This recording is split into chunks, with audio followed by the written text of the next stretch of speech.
Hello everyone, I am Shivani and today we are going to discuss about application of biotechnology. In previous video we already discussed about process and principles of biotechnology और आज की video में हम discuss करेंगे application of biotechnology. इससे पहले हम discuss करते हैं इम्पॉर्टेंट जो साइंटिस्ट हैं। फर्स्ट हम बात करते हैं father of biotechnology that is Karl Ereky, father of genetic engineering Paul Berg, first rDNA construct किया था बॉयर एंड कोहेन ने, discovery of restriction endonuclease Arber Nathans and Hamilton Smith, और जो फर्स्ट रिस्ट्रिक्शन एंडोन्यूक्लियस है that is Hind 2।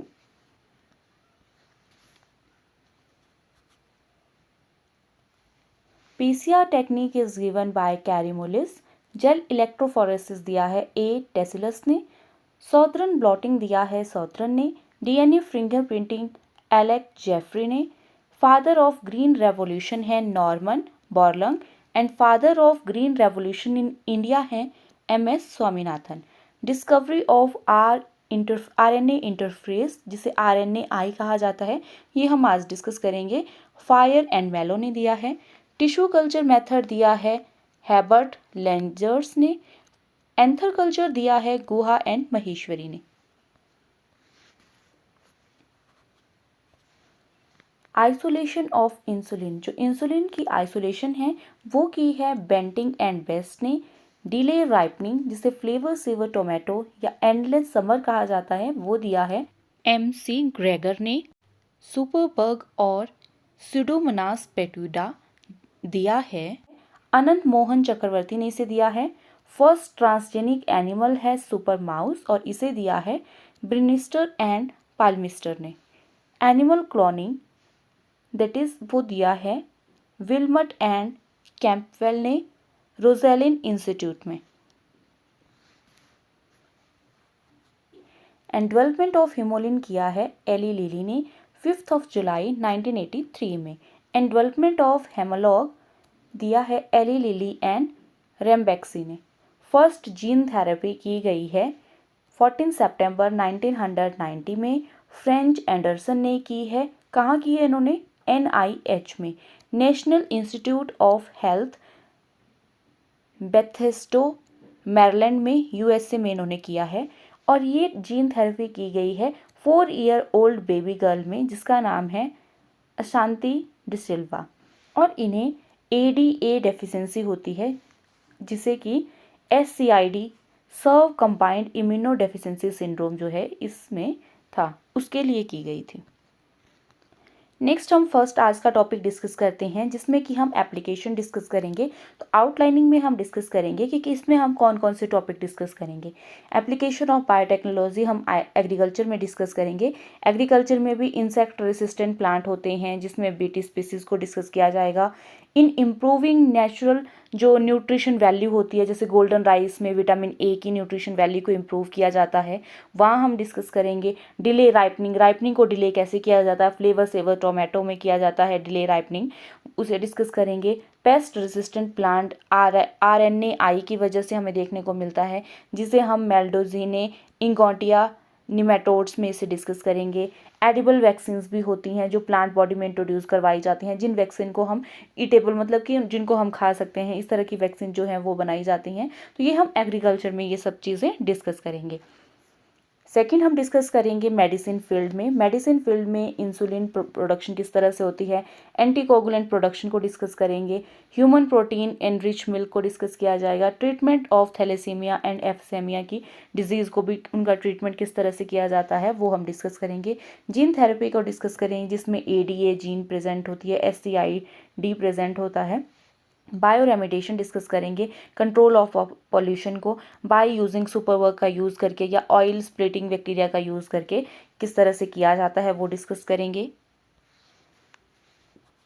Next point है in the production of bioplastic, Alcaligenes eutrophus को discuss किया जाएगा। Production of luminous plant, luminous plant में मतलब कि प्लांट में जो है जैसे कि बाय यूजिंग द फायरफ्लाई, जुगनू का यूज़ करके जो है प्लांट में भी ल्यूमिनस जो है वो प्रोड्यूस की जाती है, उसकी प्रोडक्शन को डिस्कस करेंगे। Production of transgenic animal and transgenic plant को डिस्कस करेंगे। तो फर्स्ट ट्रांसजेनिक जो प्लांट था that is tobacco and first transgenic animal था that is super mouse. Bio terrorism या बायो वॉर, बायोपेरेसी क्या होता है, बायोपेटेंसी क्या होता है, ये हम डिस्कस करेंगे। Tissue culture, embryo culture, anther culture को डिस्कस किया जाएगा। सोमेटो हाइब्रिडाइजेशन या साइब्रिडाइजेशन को भी डिस्कस किया जाएगा। एंड लास्टली हम मॉलिक्यूलर डायग्नोस्टिक एलिसा टेक्निक को डिस्कस करेंगे। मोनोक्लोनल एंटीबॉडी जिसे हाइब्रिडोमा टेक्निक क्या होती है।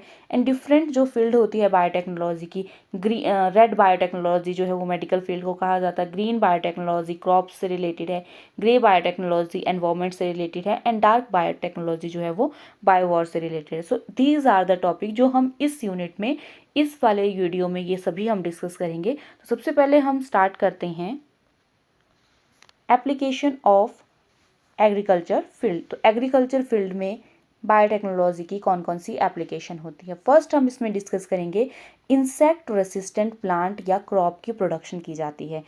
फर्स्टली अगर हम बात करें इस तरह से बीटी कॉटन जो होता है इसमें होती है बीटी जीन। बीटी जीन का मतलब है बैसिलस थ्यूरोजेनेसिस।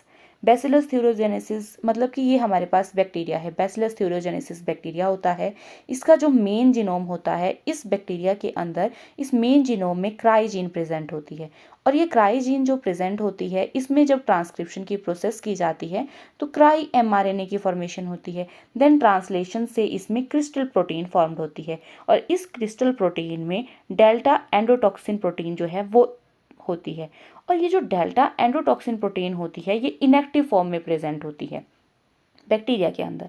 जैसे ही इस डेल्टा एंडोटॉक्सिन को अल्केलाइन मीडियम मिलेगा तभी इसकी एक्टिवेशन हमें देखने को मिलेगी, अदरवाइज ये कोई हार्म नहीं करता है। बैसिलस थ्यूरोजेनेसिस इसकी जो क्राइजीन है या डेल्टा एंडोटॉक्सिन होता है ये इनएक्टिव फॉर्म में ही बैक्टीरिया के अंदर रहता है। This gene and protein does not affect bacteria, ये बैक्टीरिया को कोई अफेक्ट नहीं करती है। अब हम मैकेनिज्म डिस्कस करते हैं कि किस तरह से हम इसको इंट्रोड्यूस करवाते हैं। तो सबसे पहले हमारा काम होता है आइसोलेशन करना इस क्राइजीन का। तो क्राइजीन को जब हमने आइसोलेट कर लिया है देन हम टीआई प्लाज्मिड जो प्लांट में प्लाज्मिड होता है, जो प्लांट में ट्रांसफॉर्म्ड होता है वो टीआई प्लाज्मिड होता है। अगर हम टीआई प्लाज्मिड की बात करें तो सबसे पहले टीआई प्लाज्मिड में जो टी डीएनए प्रेजेंट होता है जिसमें कि ऑक्सिन और साइटोकाइनिन की जो जीन होती है उनकी डिसार्म कर दी जाती है इस टी डीएनए से। देन इस टी डीएनए का यूज़ किया जाता है और क्राइजीन जो है वो इसी में इंट्रोड्यूस करवाई जाती है। इस तरह से आरडीएनए, ये हमने प्रीवियसली डिस्कस किया कि किस तरह से आरडीएनए बनता है। जब हम फाइनली आरडीएनए को इंट्रोड्यूस कर देते हैं तो इस आरडीएनए को इंट्रोड्यूस किया जाता है प्लांट में। प्लांट में जब इसको डाला जाता है तो प्लांट के अंदर इसकी ट्रांसक्रिप्शन होती है, ट्रांसलेशन होती है और ये क्राइजीन जो है वो प्लांट के अंदर प्रेजेंट होता है। तो प्लांट में ये इनएक्टिव ही रहेगा क्योंकि ये एंडोटॉक्सिन होता है और इसकी जो अल्फा जीन होती है, इसकी जो अल्फा एंडोटॉक्सिन जो इसमें प्रेजेंट होता है वो इनएक्टिव फॉर्म में होगा जब तक इसको अल्केलाइन मीडियम नहीं मिलेगा। बट जैसे ही इंसेक्ट इस प्लांट के ऊपर आते हैं और प्लांट का कुछ पार्ट या लीव से ये कुछ पार्ट जो है जैसे ही ये खाते हैं तो इंसेक्ट में ये क्रिस्टल प्रोटीन चली जाती है और जैसे ही इनके मिड गट में पहुंचती है, मिड गट में अल्केलाइन मीडियम प्रेजेंट होता है और अल्केलाइन मीडियम की वजह से ये जो एक्टिव हो जाता है, ये डेल्टा एंडोटॉक्सिन जो है वो एक्टिव हो जाता है और जैसे ही ये एक्टिव होता है इसकी वजह से क्रिएट हो जाते हैं pore into the epithelium of mid gut of insect. तो इंसेक्ट की जो एपिथेलियम होती है, उनकी जो मिड गट होती है, मिड गट की एपिथेलियम में पोर्स आ जाते हैं। पोर होने की वजह से उसमें एंड ऑस्मोसिस की प्रोसेस हो जाती है जिससे कि फ्लूइड जो है वो इजीली इससे चला जाता है। तो एंड ऑस्मोसिस एपिथेलियम में होने की वजह से सेल जो है वो बर्स्ट हो जाता है, फट जाता है, जिसकी वजह से इंसेक्ट्स जो है वो डाई कर जाता है। तो इस तरह से इन बीटी बैसिलस थ्यूरोजेनेसिस बैक्टीरिया जो होते हैं इनसे क्राइजीन लेकर इनको इंट्रोड्यूस करवाया जाता है प्लांट के अंदर और जो इंसेक्ट्स होते हैं वो इंसेक्ट स्पेसिफिक जो होती हैं क्राइजीन जो होती हैं वो फिर उन इंसेक्ट्स को किल करती हैं। नेक्स्ट हम डिस्कस करते हैं किस तरह की इंसेक्ट्स पे जो है ये एक्ट करेगी। तो जो इंसेक्ट्स क्राइजीन पे एक्ट करते हैं दैट इज़ लेपिडोप्टेरन्स, जैसे कि टोबैको बर्डवॉर्म हो गया, आर्मी बर्डवॉर्म पे ये करता है। कैलियो पैटर्न्स जो होते हैं बीटल्स पे एक्ट करता है। डायो पैटर्न्स जो होती है वो फ्लाइज एंड मॉस्किटोज पे एक्ट करते हैं। इस तरह से ये इंसेक्ट्स पे इन पे एक्ट करती है।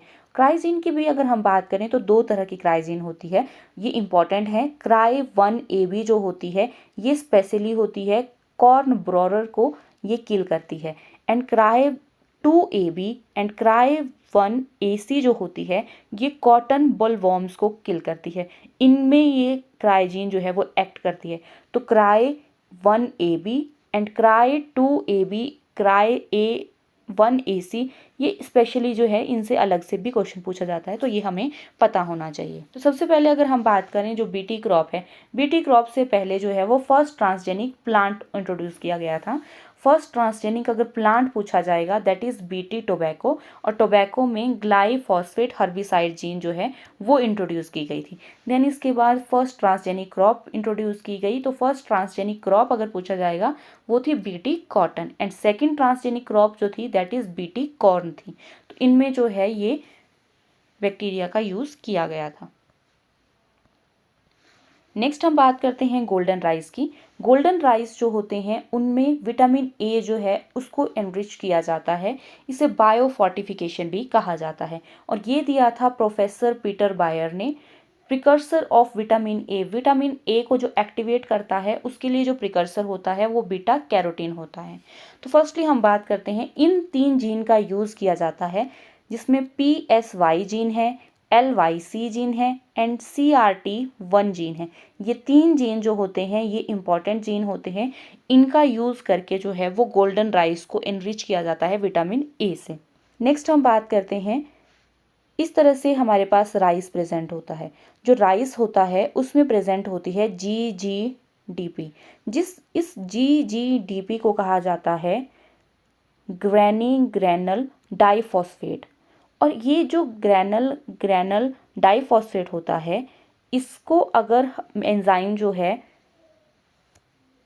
ये LYC, PSY या CRY1 एंजाइम जो है अगर इसे मिल जाता है तो ये GGDP जो है कन्वर्ट हो जाता है बीटा कैरोटीन में, और बीटा कैरोटीन जो होता है वो प्रिकर्सर होता है विटामिन ए के लिए। तो इस तरह से विटामिन ए जो है वो इंट्रोड्यूस की जाती है, गोल्डन राइस जो होता है, हमारा जो राइस होता है उसमें इंट्रोड्यूस करवाई जाती है। तो विटामिन ई रिच राइस जो है वो गोल्डन हमें देखने को मिलते हैं ड्यू टू बीटा कैरोटीन।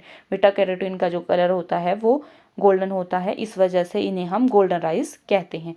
तो ये जो RDNA होता है, ये जो लाइस जीन है, ये PSY जीन है, ये CRY1 जीन है, इन जीन को प्लाज्मिड में इंट्रोड्यूस करके RDNA की फॉर्मेशन की जाती है। तो इस RDNA को प्लांट के अंदर जो है वो इंट्रोड्यूस किया जाता है। जैसे ये प्लांट में इंट्रोड्यूस करवाया जाता है तो ये एंजाइम जो होते हैं इस GGDP को मिल जाते हैं, जिससे कि ये बीटा कैरोटीन में कन्वर्ट हो जाता है, और बीटा कैरोटीन जो है वो प्रिकर्सर होता है विटामिन ए का। इस तरह से गोल्डन राइस में जो है वो विटामिन ए जो है वो इंट्रोड्यूस की जाती है। नेक्स्ट हम डिस्कस करते हैं डिलेड राइपनिंग, और डिलेड राइपनिंग जो की जाती है वो की जाती है फ्लेवर टोमेटोज एंडलेस समर, जिसे कहा जाता है MC ग्रेगर टोमेटो भी इसे कहा जाता है, क्योंकि इसे दिया था MC ग्रेगर ने। एंटीसेंस टेक्नोलॉजी का इसमें यूज़ किया जाता है, and delay ripening is developed by MC Gregor in 1994। Tomato obtains delay ripening process, मतलब कि ये मैकेनिज्म की अगर हम बात करें तो इससे पहले हमें पता होना चाहिए कि राइपनिंग होती कैसे है। राइपनिंग होने के लिए जो सेल वॉल होती है फ्रूट की, उस सेल वॉल में प्रेजेंट होता है पैक्टिन, और पैक्टिन में प्रेजेंट होती है ये PG जीन है। पॉलीग्लैक्टोयूरेनेज एंजाइम इसमें प्रेजेंट होता है, और ये पॉलीग्लैक्टोयूरेनेज एंजाइम जो है पॉलीग्लैक्टोयूरानिक एसिड को कन्वर्ट कर देता है इसकी मोनोमर यूनिट में, और जिसकी वजह से ब्रेक हो जाता है, मतलब कि ये पॉलीग्लैक्टोयूरेनिक एसिड जो है वो अपनी मोनोमर्स यूनिट में टूट जाता है। जब ये मोनोमर यूनिट में टूटेगा तो उसी वजह से सॉफ्टनिंग ऑफ फ्रूट्स जो है वो हमें देखने को मिलेगी, और राइपनिंग ऑफ फ्रूट जो है इस तरह से होती है। अब अगर हमने राइपनिंग को रोकना है तो हम किस तरह से उसे डिले करेंगे वो हम डिस्कस करेंगे। ये इसलिए की जाती है क्योंकि टोमेटो जो होते हैं वो जल्दी से पक जाते हैं, मार्केट तक पहुँचते हैं तब तक वो सड़ने लग जाते हैं। तो उस प्रोसेस को रोकने के लिए यूज़ की जाती है डिले राइपनिंग इन टोमेटो में।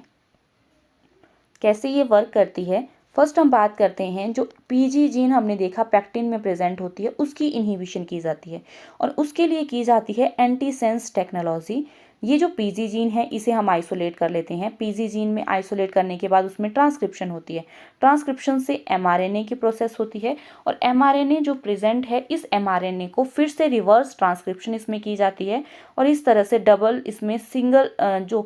स्टैंडर्ड कॉपी जो है वो डीएनए की बनाई जाती है, तो cDNA फॉर्म किया जाता है जिसे हम कॉपी डीएनए कहते हैं। अब ये जो कॉपी डीएनए होता है इसको हम इंट्रोड्यूस करते हैं टीआई प्लाज्मिड में और आरडीएनए की फॉर्मेशन इससे कर देते हैं। देन हम जो होस्ट प्लांट होता है हमारे पास, होस्ट प्लांट में इस आरडीएनए को डाल दिया जाता है। तो ये जो पीजी जीन है ये हमने आरडीएनए वाली पीजी जीन जो है वो होस्ट प्लांट में डाल दी है, क्योंकि प्लांट जो नॉर्मली है उसमें भी पीजी जीन प्रेजेंट है। अब पीजी जीन में भी ट्रांसक्रिप्शन होगी, एमआरएनए बनेगा, तो पीजी एमआरएनए जब बनेगा तो ये डीएनए जो है इस एमआरएनए को इनहिबिट करेगा, नहीं बनने देगा, और यहाँ पर पीजी जीन जो है वो एमआरएनए में नहीं बनेगी, मतलब कि आगे जो फर्दर प्रोसेसिंग है प्रोटीन बनने की वो पीजी प्रोटीन नहीं बना पाएगा। तो अगर इसमें प्रोटीन भी नहीं बनेगी तो राइपनिंग जो है वो नहीं होगी। इस तरह से ये एंटीसेंस टेक्नोलॉजी जो है वो की जाती है। इस आरडीएनए को एमआरएनए को इंटरफेरेंस किया जाता है। तो ये हम आरएनए इंटरफेरेंस में भी डिस्कस करेंगे। अभी जस्ट हम इतना डिस्कस कर रहे हैं कि यहाँ पर जो डीएनए है ये इस आरएनए को एमआरएनए को इनहिबिट कर देता है। तो आरएनए को इनहिबिट किया जाता है जिससे प्रोटीन यहाँ नहीं बनती है, और प्रोटीन नहीं बनेगी तो राइपनिंग जो है वो जल्दी नहीं होगी। तो सबसे पहले काम होता है इस पीजी जीन को इनहिबिट करना। तो इस तरह से ये प्रोसेस होती है। नेक्स्ट हम इसमें डिस्कस करते हैं एडिबल वैक्सीन जो है वो प्रोड्यूस की जाती हैं जिन्हें प्लांट वैक्सीन कहा जाता है। तो introduction of particular specific gene of micro organism into a suitable host या सुटेबल प्लांट में जो है वो हम जीन प्रोड्यूस करते हैं। फॉर एग्जांपल अगर हम बात करें वैक्सीनेशन और इम्यूनाइजेशन की, तो वैक्सीनेशन का मतलब होता है introduction of vaccine is called as vaccination. इसमें कि या तो हम माइक्रो ऑर्गेनिज्म को किल करके इंट्रोड्यूस करके डालते हैं किसी में, या फिर हम लाइव जो अल्टरनेटेड माइक्रो ऑर्गेनिज्म होता है उसे डालते हैं। बट ये डिफ़िकल्ट होता है। अब किसी इंसान में हम अगर माइक्रो ऑर्गेनिज्म इंट्रोड्यूस करें और वो वायरल होगा और डिजीज़ कॉजिंग होगा तो उससे तो डेथ हो जाएगी। तो इसलिए इनका जो यूज़ किया जाता है, इनको प्लांट में इंट्रोड्यूस करवाया जाता है। प्लांट में इनकी जीन्स जो है वो प्रोड्यूस करवाई जाती हैं, जिससे कि हम अगर प्लांट को ही प्लांट में इंट्रोड्यूस कर देंगे तो प्लांट में उसमें जीन प्रेजेंट होंगी। और अगर हम उन जीन्स को, जैसे कि पोलियो की, अगर फॉर एग्जाम्पल ये हम एक हाइपोथेटिकल एग्जाम्पल इसमें ले रहे हैं कि अगर पोलियो की जो वैक्सीन है वो अगर बनाना में इंट्रोड्यूस कर दी गई, तो अगर हम बनाना ही खाएंगे तो भी हमें वो वैक्सीनेशन या वैक्सीन जो है वो हमें मिल रही है। तो इस तरह से एडिबल वैक्सीन का जो मेथड है वो भी बायोटेक्नोलॉजी से इंट्रोड्यूस हुआ है। नेक्स्ट हम बात करते हैं प्रोडक्शन ऑफ एंटीकोगुलेंट। तो एंटीकोगुलेंट जो है हमें बहुत ज़रूरत होती है इनकी। तो इन्हें करने के लिए जैसे कि लीच होती है, जिसे हिरोडिना कहा जाता है, हिरोडिन इसमें प्रेजेंट होता है। तो इस हिरोडिन जीन को अगर हम लीच से निकालते हैं और टीआई प्लाज्मिड में इंट्रोड्यूस करते हैं और इस तरह से आरडीएनए से बनता है, और इस आरडीएनए को अगर हम इंट्रोड्यूस कर देंगे, इसको इंट्रोड्यूस किया है ब्रासिका नेपस में, जिसे हम सरसों कहते हैं। तो ब्रासिका नेपस जो स्पीसीज होती है उसमें ये इंट्रोड्यूस किया जाता है, और इसके जो सीड्स होते हैं उनमें हीरोडिन फिर प्रेजेंट होता है। और फिर जब हम इससे ऑयल निकाल देते हैं उससे हम ये हीरोडिन जो है यहाँ से एक्सट्रैक्ट कर देते हैं। तो हीरोडिन, आइसोलेटेड हीरोडिन जो है वो यहाँ से प्यूरिफाइड करके एक्सट्रैक्ट कर लिया जाता है। तो इस तरह से हीरोडिन जो है वो एज ए एंटीकोगुलेंट होता है और इसकी प्रोडक्शन जो है वो इस तरह से की जाती है। तो जो एंटीकोगुलेंट की प्रोडक्शन भी की जाती है वो भी हम बायोटेक्नोलॉजी एप्लीकेशन में ये डिस्कस करते हैं, इस तरह से होती है। नेक्स्ट डिस्कस करते हैं पेस्ट रेसिस्टेंट प्लांट। और पेस्ट रेसिस्टेंट प्लांट जो होते हैं इन्हें प्रोड्यूस किया जाता है। फर्स्ट हम बात करते हैं जो निमेटोड्स होते हैं, जिसमें कि मेलिडोगाइने इनकॉग्निटा जो है ये कॉज करता है root knot disease in tobacco plant में, जिसे हम रूट पैरासाइट भी कहते हैं। तो इसकी वजह से जो क्रॉप प्रोडक्शन होती है वो अफेक्ट होती है। तो इससे बचाने के लिए एक स्ट्रेटजी अडॉप्ट की जाती है इस इन्फेक्शन से बचाने के लिए, which is based on RNA. I पे वो बेस्ड होती है, जिसे आरएनए इंटरफेरेंस कहा जाता है, जीन स्प्लाइसिंग कहा जाता है, क्वेलिंग या पीटीजी इसे ही कहा जाता है। पोस्ट ट्रांसक्रिप्शनल जीन साइलेंसी जो है वो इस जीएनए इंटरफेरेंस को ही कहा जाता है। जीन स्प्लाइसिंग भी इसे कहा जाता है और पोस्ट ट्रांसक्रिप्शनल जीन साइलेंसिंग भी इसे ही कहा जाता है। फर्स्टली हम डिस्कस करते हैं किस तरह से ये प्रोसेस की जाती है। जो आरएनए इंटरफेरेंस होता है ये सिर्फ और सिर्फ यूकेरियोट्स में ही हमें देखने को मिलता है, प्रोकैरियोट्स में ये प्रेजेंट नहीं होता है। ये एक तरह का ए सेलुलर डिफेंस मैकेनिज्म होता है। सबसे पहले इसमें किया क्या जाता है, जो हमारे पास ये निमेटोड है इसमें से जो जीन होती है उसे आइसोलेट किया जाता है।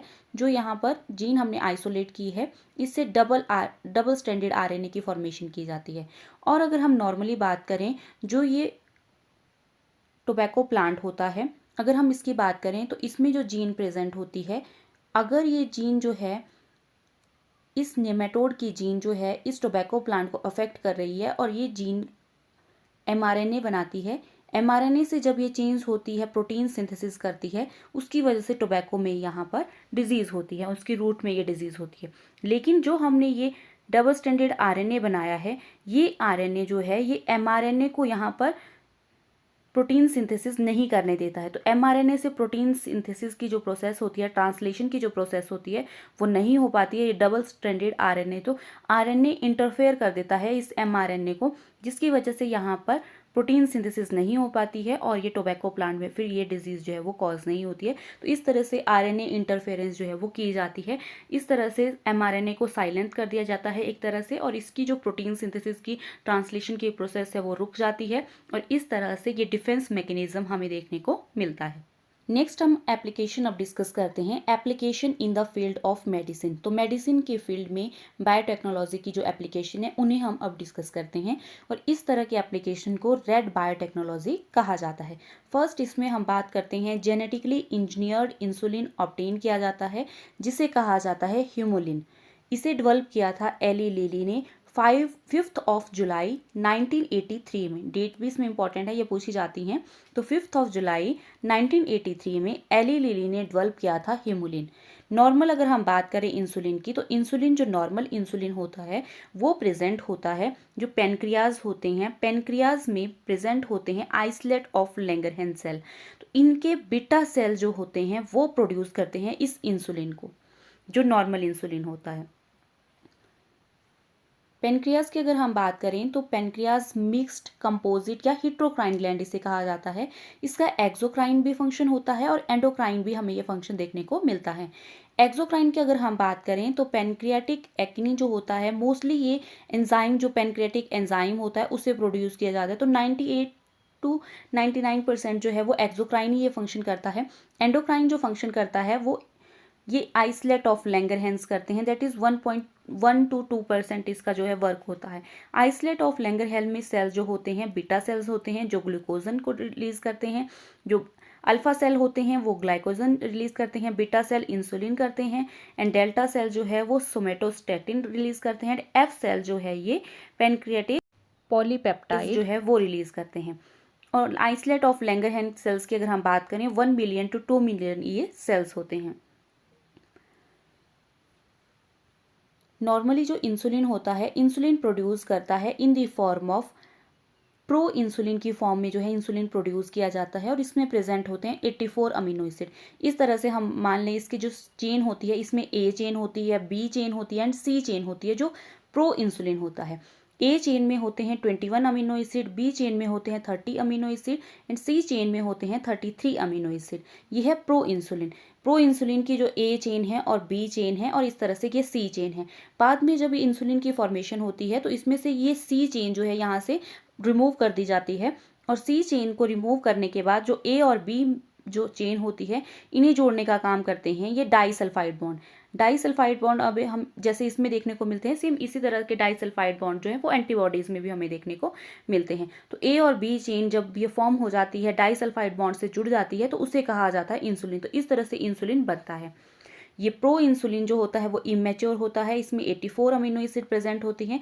जब इसमें से सी चेन को हटा दिया जाता है और पेप्टाइड बॉन्ड डाइसल्फाइड बॉन्ड जो है वो लगाए जाते हैं इन पेप्टाइड बॉन्ड की जगह, 33 अमीनो एसिड को यहाँ से रिमूव कर दिया जाता है। तो इसमें हमारे पास फिर जो इंसुलिन बनता है उसमें 51 अमीनो एसिड ही होते हैं। और ये ह्यूमोलिन जो बनता है वो किस तरह से बनाया जाता है, तो जेनेटिकली इंजीनियर्ड इंसुलिन को कहा जाता है ह्यूमोलिन। ये जो बीटा सेल्स होती हैं पेनक्रियाज के, इनमें जीन ऑफ इंसुलिन प्रेजेंट होता है। जीन ऑफ इंसुलिन में अगर हम इसको जेनेटिकली इंजीनियर इसकी बात करें तो इसमें जीन ऑफ इंसुलिन की जो ए चेन होती है उसे यहाँ से आइसोलेट किया जाता है और इसमें वेक्टर के साथ इससे आरडीएनए की फॉर्मेशन कर दी जाती है और इसमें फिर होस्ट ई कोलाई में इसे इंड्यूस किया जाता है और वहाँ पे production of A polypeptide chain जो है वो बनाई जाती है। तो इस तरह से सेपरेट यहाँ पे ए चेन बनाई जा रही है और जो gene of insulin B chain का होता है उसे भी एक्सट्रैक्ट किया जाता है और उसे भी वेक्टर में इन्वॉल्व करके आरडीएनए ऑफ बी चेन बनाया जाता है और उसे इंट्रोड्यूस किया जाता है होस्ट ई कोलाई में और वहाँ इसमें प्रोडक्शन बी चेन की जाती है। तो इस तरह से ए और बी चेन जो है वो सेपरेटली प्रोड्यूस किए जाते हैं। ए चेन एंड बी चेन इनको स्टेबल एनवायरनमेंट या मीडियम में रखा जाता है और यहाँ ये फॉर्मेशन ऑफ डाइसल्फाइड बॉन्ड जो है वो करते हैं। इन दोनों के बीच में फिर डाइसल्फाइड बॉन्ड जब बन जाता है इस तरह से इंसुलिन को जो है वो बनाया जाता है और इस इंसुलिन को फिर कहा जाता है ह्यूमुलिन। तो इसलिए जेनेटिक इंजीनियरिंग जो इंसुलिन होता है उसे हम ह्यूमुलिन कहते हैं। फर्स्टली अगर हम बात करें ह्यूमुलिन की, Humulin analog of Humulin that is Humalog prepared later. उसके बाद जो है ह्यूमुलिन का ही एनालॉग हिमोलॉग था वो प्रिपेयर किया था एली लिली एंड रेनबैक्सी ने। नेक्स्ट हम बात करते हैं application that is cure of emphysema. एक रेस्पिरेटरी डिसऑर्डर है जिसमें कि एलियोलर जो सेप्टा होते हैं वो डैमेज हो जाते हैं और सरफेस एरिया जो है वो रिड्यूस हो जाता है। तो मोस्ट कॉमनली ये जो सिगरेट स्मोकर्स होते हैं उनमें देखने को मिलता है। इसके लिए जो जीन होती है that is alpha 1 antitrypsin gene जो है वो इम्पॉर्टेंट होती है और ये प्रमोट करती है alveoli formation in the lungs. तो इस जीन का जो है इन्वॉल्वमेंट होता है, ये जीन जो है वो प्रमोट करती है फिर एल्वोलाई फॉर्मेशन लंग्स में। तो ये डायरेक्ट भी पूछा जाता है, इस जीन का इंट्रोड्यूस करके जो है क्योर किया जाता है एम्फाइस्मा का। नेक्स्ट हम डिस्कस करते हैं कौन कौन सी जेनेटिक इंजीनियर्ड प्रोटीन जो है वो बनाई जाती है और किस लिए उनका यूज़ किया जाता है। तो ह्यूमुलिन हमने डिस्कस किया, इंसुलिन जो होता है उसे कहा जाता है ये रिड्यूस करता है ब्लड शुगर लेवल को डायबिटिक मेलिटस या डायबिटीज़ पेशेंट में इसका यूज़ किया जाता है। फैक्टर 8 जो होता है इसका यूज़ किया जाता है to cure haemophilia type A को क्योर करने के लिए। तो हेमोफीलिया टाइप ए को क्योर करने के लिए फैक्टर 8 जेनेटिकली इंजीनियर्ड प्रोटीन है। नेक्स्ट इज अल्फा इंटरफेरोन्स, ये क्योर करते हैं हेपेटाइटिस सी। नेक्स्ट है इरिथ्रोपोइटिन, इरिथ्रोपोइटिन जो एंजाइम है ये क्योर करता है अनीमिया को। नेक्स्ट इज स्ट्रेप्टोकाइनेज, ये क्लॉट बस्टर होता है, जो क्लॉट बनते हैं उनको रोकने का ये काम करता है to dissolve the clot in the cardiac patient में। ये क्लॉट जो क्लॉट बने होते हैं उनको डिसॉल्व करने का काम करता है, this is the streptokinase. Next is HGH human growth hormone, ये टू क्रिएट ग्रोथ रिलेटेड डिसएबनॉर्मेलिटीज जो होती हैं उनको ट्रीट करने के लिए इसका यूज़ किया जाता है। नेक्स्ट एप्लीकेशन हम डिस्कस करते हैं that is gene therapy. Gene therapy की अगर हम बात करें तो ये करेक्शन ऑफ डिफेक्टिव जीन को करेक्ट करने के लिए इस जीन थेरेपी का यूज़ किया जाता है। तो इसमें जो एबनॉर्मल जो जीन होती है उसे यहाँ से रिमूव कर दिया जाता है और उसे करेक्ट किया जाता है, उसे कहा जाता है जीन नॉकआउट। और इंट्रोडक्शन ऑफ डिज़ायर्ड जीन को भी हम जीन थेरेपी कहते हैं, इसमें जीन डाली जाती है इसलिए जीन नॉक इन कहा जाता है। जीन थेरेपी की अगर हम बात करें तो जीन थेरेपी जर्म लाइन जो थेरेपी होती है वो हमें देखने को मिलती है। Second is the somatic line, ये सोमेटिक सेल में अगर हमें देखने को मिलती है। जर्म लाइन का मतलब है हमारी बॉडी में जर्म सेल्स होते हैं एंड सोमेटिक सेल होते हैं।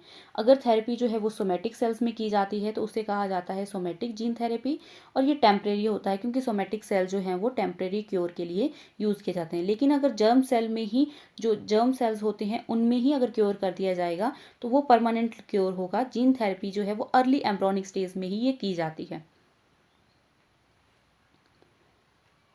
फर्स्ट हम डिस्कस करते हैं first clinical case of gene therapy. तो सबसे पहला जो क्लिनिकल केस है जीन थेरेपी का वो किया गया था 1990 में, 14 सितंबर 1990 में 4 साल की जो एक बेबी गर्ल थी उसे ये किया गया था क्लिनिकल जीन थेरेपी, जिसका नाम था अशांति डिसिल्वा और यूएसए की थी ये पेशेंट थी। इसमें जो है डेफिशिएंसी ऑफ ADA जीन की डेफिशिएंसी इसमें थी।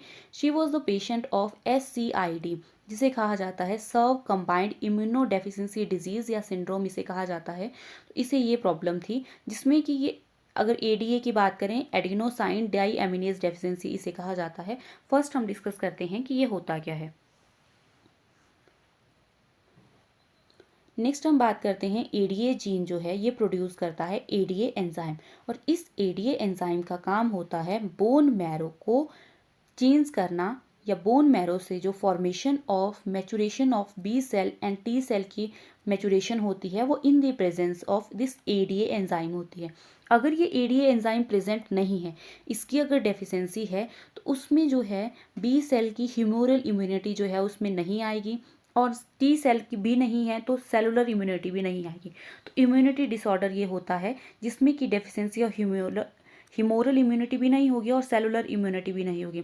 इस तरह के डिसऑर्डर को कहा जाता है सर्व कंबाइंड इम्यूनो डेफिशिएंसी सिंड्रोम। तो इस तरह का ये डिसऑर्डर होता है, और इस तरह के पेशेंट को जो है वो एक तरह के ऐसे एनवायरनमेंट में रखना पड़ता है जहाँ पर उसे डिजीज़ फ्री कल्चर मिले, या हम इसे बबल बॉय या बॉय इन प्लास्टिक बबल भी कहते हैं।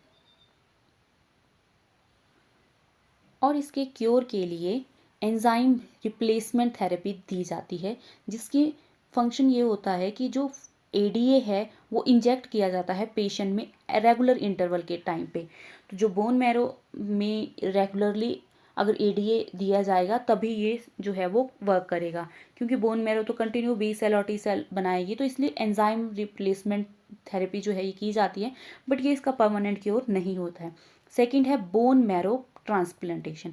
बोन मैरो ट्रांसप्लांटेशन का मतलब होता है कि जो इसके बी सेल्स होंगे या लिम्फोसाइट जो सेल्स होते हैं, लिम्फोसाइट सेल्स जो हैं वो उसमें एडीजी जो एडीए जीन है वो अगर हम इंट्रोड्यूस आइसोलेट करते हैं, उससे cDNA बनाते हैं, और जो रिट्रोवायरल एनिमल के केस में जो वेक्टर यूज़ किया जाता है that is the retroviral vector, और इस वेक्टर के अंदर जो है इस cDNA को इंट्रोड्यूस किया जाता है और rDNA की फॉर्मेशन की जाती है। अगर हम इस rDNA को इस लिम्फोसाइट में इंट्रोड्यूस करते हैं तो introduce into the lymphocyte cell, but ये भी इसका परमानेंट क्योर नहीं है, ये भी हमें रेगुलरली फिर करना पड़ता है। ये दोनों जो हैं वो परमानेंट क्योर इस डिजीज़ के नहीं हैं। नेक्स्ट इज़ द परमानेंट जो क्योर होगा वो हम अगर जीन एडीए जीन जो है वो इंट्रोड्यूस करेंगे एम्ब्रॉनिक स्टेज में, मतलब कि जर्म सेल्स में अगर हम इंट्रोड्यूस करते हैं तभी ये इसका परमानेंट क्योर होगा। बट ये आइसोलेट करना कि ये डेफिशिएंसी है इस स्टेज में, एम्ब्रॉनिक स्टेज में, ये ईजी नहीं है कि एम्ब्रॉनिक स्टेज में, अर्ली स्टेज में उसको डायग्नोस करना कि ये डिजीज़ है या नहीं है। इसका जो परमानेंट क्योर है वो हमें एम्ब्रॉनिक स्टेज में ही मिल सकता है। नेक्स्ट हम डिस्कस करते हैं ह्यूमन प्रोटीन इनरिच्ड मिल्क। तो ह्यूमन प्रोटीन इनरिच्ड मिल्क जो है वो किया गया था 1997 में। फर्स्ट ट्रांसजेनिक काउ बनाई गई थी जिसका नाम था रोज़ी, और रोज़ी जो थी इसमें प्रोड्यूस की गई ह्यूमन प्रोटीन इनरिच मिल्क, जो ह्यूमन रिच मिल्क होता है वो इसमें प्रोड्यूस किया गया। क्योंकि अगर बच्चे को जो है इस तरह का, अगर इन केस उसको अगर मदर का मिल्क जो है वो नहीं मिल रहा है, तो रोज़ी जो है वो भी प्रोड्यूस करती है human protein enrich milk, that is 2.4 ग्राम पर लीटर ये होता है। The milk contain alpha lacto albumin इसमें प्रेजेंट होता है, और ये प्रोटीन जो होती है मोर बैलेंस प्रोडक्ट होता है ये फॉर द ह्यूमन बेबीज़ के लिए। तो इस तरह से ह्यूमन प्रोटीन इनरिच मिल्क भी जो है वो प्रोड्यूस किया जाता है। नेक्स्ट हम बात करते हैं दैट इज़ उसके बाद मॉली एंड पॉली शीप जो है वो प्रोड्यूस की गई, और ये जो शीप थे देयर मिल्क कंटेन फैक्टर 8। तो इनमें जो है वो फैक्टर 8 जो है वो प्रेजेंट होता है जो क्योर करता है हेमोफीलिया टाइप ए। तो जिनमें हेमोफीलिया टाइप ए डिजीज़ होती है उनको जो है ये मिल्क जो है वो दिया जाता है। नेक्स्ट है production of transgenic plant and animal. First हम बात करते हैं प्लांट की। तो सबसे पहले जो ट्रांसजेनिक प्लांट प्रोड्यूस किया गया था दैट इज़ टोबैको, इंपॉर्टेंट है। और इस टोबैको में जो जीन होते हैं दैट इज़ ग्लाइफॉस्फेट हर्बिसाइड इसमें प्रेजेंट होते हैं इस प्लांट में। नेक्स्ट हम बात करते हैं ट्रांसजेनिक एनिमल। तो सबसे पहले जो ट्रांसजेनिक एनिमल प्रोड्यूस किया गया था that is the super mouse. Super mouse को डेवलप किया था बेरिनिस्टर एंड पाल्मिस्टर ने इन 1981 में। इस तरह से माउस होता है, और जो रैट होता है वो थोड़े बड़े साइज़ का होता है, उसका जो ग्रोथ हार्मोन है वो आइसोलेट किया गया और वो दिया गया इस तरह से जो साइज़ जो है वो माइस का इंक्रीज़ हो गया और उस माइस को कहा जाता है सुपर माइस या सुपर माउस उसे कहा जाता है। इस तरह से ट्रांसजेनिक एनिमल जो है वो प्रोड्यूस किया गया। नेक्स्ट हम बात करते हैं एनिमल क्लोनिंग। एनिमल क्लोनिंग जो है, फर्स्ट एनिमल क्लोनिंग जो है वो डन की गई थी वॉलमट एंड केथ ने इन 1995 में, और उन्होंने 2 लाइव लैम्प्स को प्रोड्यूस किया था जिनका नाम था मोरैग एंड मैगन। नेक्स्ट जो है वो न्यूक्लियर ट्रांसफ़र टेक्निक का यूज़ करके प्रोडक्शन किया गया डॉली शिप का। तो ये जो डॉली शिप थी ये 5 जुलाई 1996 में प्रोड्यूस की गई थी। प्रोफेसर विलमेट एंड कैंपबेल ने इसे किया था इन द रोजेलिन इंस्टीट्यूट में, और इस शिप की जो डेथ है वो हो गई थी 14 फरवरी 2003 में। नेक्स्ट हम बात करते हैं इसके जो ऑफस्प्रिंग थे। फर्स्ट प्रेगनेंसी में इसमें प्रोड्यूस हुआ था बॉनी, एंड सेकंड प्रेगनेंसी में 2 ट्विंस प्रोड्यूस हुए थे, दैट इज़ रोजी एंड सैली। इसे भी रोजी नाम दिया गया था। थर्ड प्रेगनेंसी में ट्रिपलेट प्रोड्यूस हुए थे जिसे लूसी, डेरेसी एंड कॉटन। तो ये इस तरह से ऑफस्प्रिंग जो है इसमें प्रोड्यूस हुए थे। नेक्स्ट हम बात करते हैं न्यूक्लियर ट्रांसफ़र टेक्नोलॉजी का। न्यूक्लियर ट्रांसफर टेक्नोलॉजी जो इन्होंने की, डॉली शिप जो बनाया था वो न्यूक्लियर ट्रांसफ़र टेक्नोलॉजी से बनाया था। तो इसे बनाने के लिए एक इन्होंने लिया था फिन डॉर्सेट शिप, सेकेंड इन्होंने लिया था स्कॉटिश ब्लैक फेस शिप। इस तरह से फर्स्ट जो इन्होंने लिया था फिन डॉर्सेट शिप, इसका जो मेमोरी ग्लैंड है उसके अपर सेल जो सोमेटिक सेल्स होते हैं उस सोमेटिक सेल को लिया, और सोमेटिक सेल से इन्होंने न्यूक्लियस को अलग कर दिया और ई न्यूक्लिएटेड सेल को अलग कर दिया। सेकेंड हम बात करते हैं that is Scottish black face जो शिप थी उसका एग सेल लिया। एग सेल से भी इन्होंने न्यूक्लियस को अलग कर दिया और ई न्यूक्लिएटेड जो एग है उसे लिया। अब इस ई न्यूक्लिएटेड एग के अंदर जो इन्होंने पहली शिप से न्यूक्लियस रिमूव किया था उस न्यूक्लियस को इसके अंदर जो है वो इंट्रोड्यूस कर दिया, और इंट्रोड्यूस करने के बाद जो ये न्यूक्लियस है, ई न्यूक्लिएटेड जो एग बना, जो न्यूक्लिएटेड अब एग बना है, इसे एम्ब्रॉनिक डेवलपमेंट हुई, और इस एम्ब्रॉनिक डेवलपमेंट को इन्होंने होस्ट में डाला और होस्ट इन्होंने लिया, इसे इम्प्लांट किया इन्होंने स्कॉटिश ब्लैक शेप जो ब्लैक फेस वाली शिप है उसी में इन्होंने इसको फिर इंट्रोड्यूस किया। तो जो होस्ट इन्होंने इंट्रोड्यूस किया है वो इन्होंने स्कॉटिश ब्लैक फेस शिप ही लिया है। अब जो इस पर प्रोजेनी इन्होंने प्रोड्यूस की है वो इनको देखने को मिली थी, that is the Dorset ship देखने को मिला, मतलब वाइट फेस वाली शिप जो है वो प्रोड्यूस हुई थी जिसे डॉली कहा था। वो इसलिए हुई थी क्योंकि न्यूक्लियस जो है वो इसका यूज़ किया गया था, इसलिए यहाँ पर इनको जो है वो वाइट फेस वाली शिप ही देखने को मिली। इस तरह से डॉली शिप जो है वो प्रोड्यूस होती है, लाइक डॉर्सेट शिप की तरह ही वाइट फेस इसका जो है वो प्रोड्यूस हुआ। एप्लीकेशन है एप्लीकेशन ऑफ बायो रेमिडिएशन। ये किया जाता है कंट्रोल करने के लिए पॉल्यूशन को। तो पॉल्यूशन को कंट्रोल करने के लिए जो बायोटेक्नोलॉजी होता है उसे ग्रे बायोटेक्नोलॉजी कहा जाता है। ये जो पॉल्यूशन होता है, बहुत ज़्यादा पॉल्यूशन जो है ये हाइड्रोकार्बन की वजह से होता है। इन हाइड्रोकार्बन को डिग्रेड करने के लिए यूज़ किया जाता है सीडोमोनास पोटेरिया। तो इन्होंने क्या किया, जो सीडोमोनास पोटेरिया है जिसे सुपर बग या ऑयल स्प्लिटिंग बैक्टीरिया भी कहा जाता है, इसे डेवलप किया था बाय A.M. चक्रवर्ती ने। इन्होंने first organism biological organism to be planted, तो प्लांटेड मतलब कि इन्होंने फर्स्ट बायोलॉजिकल ऑर्गेनिज्म जो है वो बनाया था। किस तरह से इन्होंने बनाया था, ही कंस्ट्रक्टेड डिफरेंट प्लाज्मिड। इन्होंने डिफरेंट प्लाज्मिड लिए जिनमें कि डिफरेंट हाइड्रोकार्बन को डिग्रेड करने की प्रॉपर्टी हो। एक प्लाज्मिड लिया जिसमें OCT हो, डिग्रेड जो ऑक्टेन और डिकेन को डिग्रेड करे, इस तरह का एक प्लाज्मिड लिया। नेक्स्ट प्लाज्मिड लिया XYI जो डिग्रेड करता है ज़ाइलिन को।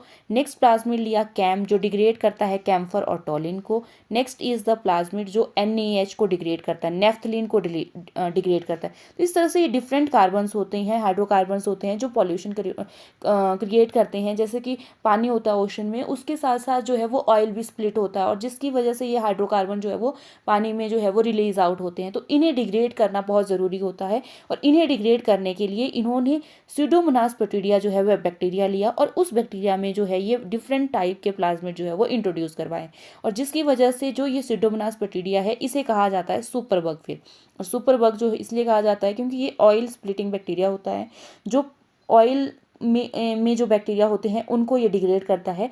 ये जो प्लाज्मिड है इसमें मल्टी प्लाज्मिड हाइड्रोकार्बन डिग्रेड किए जाते हैं। तो ये मल्टी प्लाज्मिड है, बहुत सारे प्लाज्मिड को मिलाकर ये प्लाज्मिड बनाया गया था।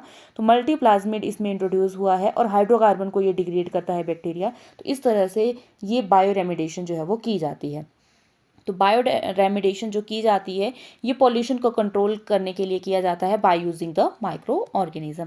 नेक्स्ट एप्लीकेशन है प्रोडक्शन ऑफ बायोप्लास्टिक। तो बायोप्लास्टिक की भी प्रोडक्शन की जाती है। बैक्टीरिया में प्रेजेंट होते हैं अल्काइल जीन यूट्रॉफ्स प्रेजेंट होते हैं, जिससे कि PHB जीन जो है वो एक्सट्रैक्ट की जाती है। PHB का मतलब है पॉलीहाइड्रोक्सी ब्यूटायरेट। ये PHB जीन को TI प्लाज्मिड में इंट्रोड्यूस किया जाता है, जिससे कि rDNA बनाया जाता है और प्लांट होस्ट में उसे फिर इंट्रोड्यूस किया जाता है, जिसकी वजह से प्लांट जो है वो प्रोड्यूस करते हैं बायोप्लास्टिक। तो इस तरह से बायोप्लास्टिक जो है वो बनाई जाती है, प्रोडक्शन की जाती है बायोप्लास्टिक की। नेक्स्ट हम बात करते हैं that is to produce luminous plant. Luminous plant का मतलब है लाइट प्रोड्यूसिंग वाले प्लांट जो है वो प्रोड्यूस करना। तो जिन प्लांट से लाइट प्रोड्यूस हो तो ये यूज़ किए जाते हैं रोड साइड के लिए। फायरफ्लाई जो होती है जुगनू को कहा जाता है फोर्टिनस पायरलिस। इसमें जीन प्रेजेंट होती है लूसीफेरिन जीन, और इस लूसीफेरिन जीन से एंजाइम प्रोड्यूस होता है लूसीफेरेज एंजाइम, और ये लूसीफेरेज एंजाइम जो है वो एब्जॉर्ब करता है लाइट को और बायोल्यूमिनेंस जो है वो प्रोड्यूस करता है। तो दिन में ये लाइट को एब्जॉर्ब कर लेता है और ल्यूमिनेंस जो है वो प्रोड्यूस करता है। तो इसी प्रॉपर्टी को यूज़ किया गया, ये जो लूसीफेरिन जीन है इसे एक्सट्रैक्ट किया गया और TI प्लाज्मिड में इंट्रोड्यूस करवाया गया, जिससे rDNA प्रोड्यूस किया गया और प्लांट में इसे फिर इंट्रोड्यूस किया, और प्लांट जो है वो ल्यूमिनेंस प्रोड्यूस करते हैं। तो इस तरह की प्रॉपर्टी जो है emission of light by living organism जो है वो की जाती है, ताकि प्लांट्स भी जो हैं वो ल्यूमिनेंस प्रोड्यूस कर सकें। तो ये थी एप्लीकेशन बायोटेक्नोलॉजी की। नेक्स्ट हम डिस्कस करते हैं हाइब्रिडोमा टेक्नोलॉजी। हाइब्रिडोमा जो टेक्नोलॉजी होती है इसमें प्रोड्यूस की जाती है मोनोक्लोनल एंटीबॉडीज में बनाई जाती हैं, और इसे डेवलप किया था कोहलर एंड मेल्स्टिन ने इन 1975 में। ये जो टेक्नोलॉजी होती है इसे यूज़ किया जाता है टू प्रोड्यूस मोनोक्लोनल एंटीबॉडी, ताकि हम प्रोड्यूस कर सकें।